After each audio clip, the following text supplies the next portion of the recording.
Good day, I'm Carrie-Ann Smith and this is your JIS News for Friday, January 15.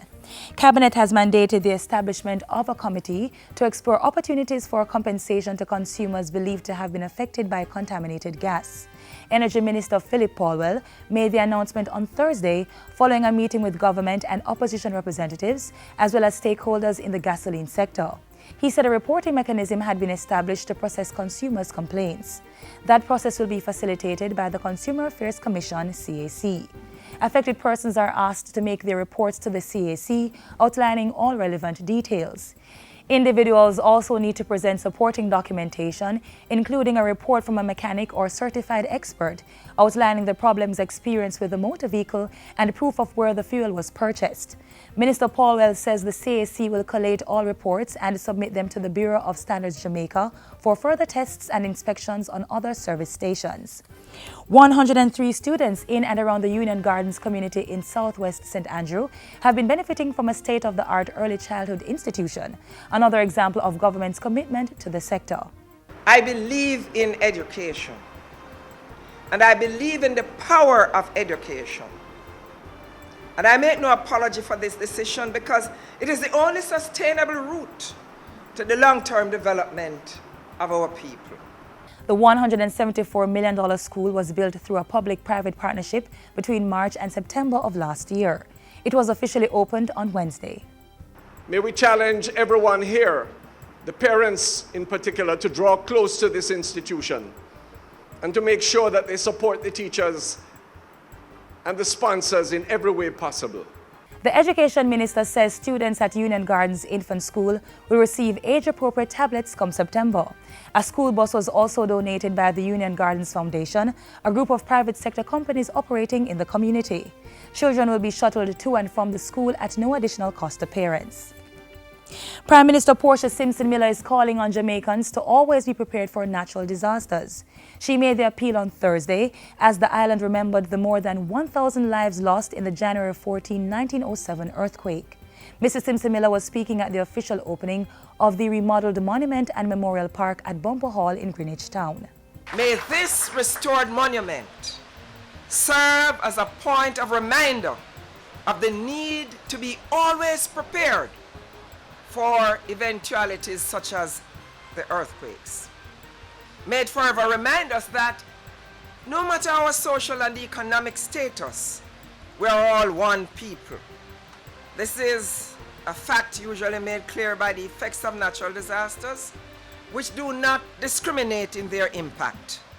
Meanwhile, Tourism Minister Dr. Wickham McNeil says his ministry is looking to incorporate the monument into the list of cultural tourism sites in Kingston.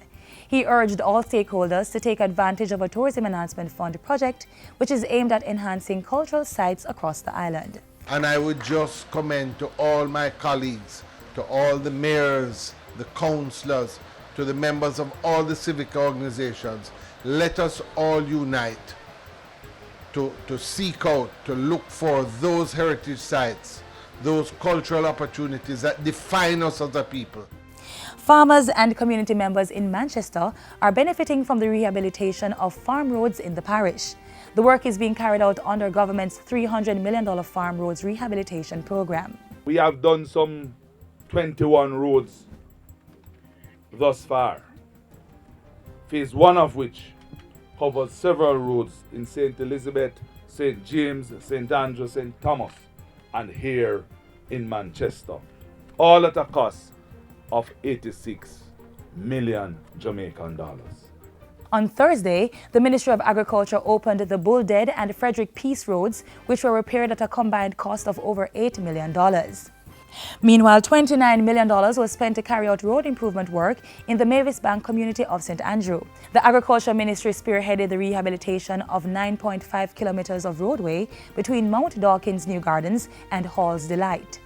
These initiatives, ladies and gentlemen, combined will seek to target rural farm communities by improving the road network and the access to markets as production increases.